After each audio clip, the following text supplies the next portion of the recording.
Look at this headline. Titus Lee Horsford vote against DHS funding as terror threats rise. I want you to imagine you're heading to the airport for a spring break trip and you get this alert from your airport. Arrive 4 to 5 hours ahead of your flight because of super long TSA lines. That is exactly the post that came out on Sunday from Houston Hobby Airport. That is a huge hub for Southwest Airlines that's bracing for millions of travelers for the spring break rush. 4 to 5 hours is so early that you can't even check a bag that early per Southwest Airlines policies. The problem is the TSA lines are so long because of super short staffing.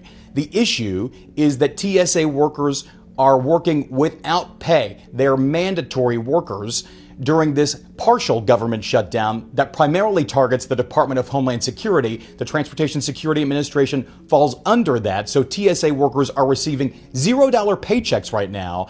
And I'm told that many of them simply have to make sacrifices like call out of work to care for their kids because they can't pay for daycare. This is not just a problem in Houston, by the way. This is happening at Louis Armstrong International Airport in New Orleans. In fact, the line there on Sunday stretched so long that it went into a parking garage outside of the airport terminal. Charlotte, also a hotspot. Atlanta Hartsfield-Jackson International Airport, a hotspot. And Houston George Bush Intercontinental Airport, a hotspot. So this is affecting some of the busiest airports in the country, and we're nibbling at the heels of the start of the spring break travel rush. The end of this can't come soon enough if you're one of those folks who has plans to get out.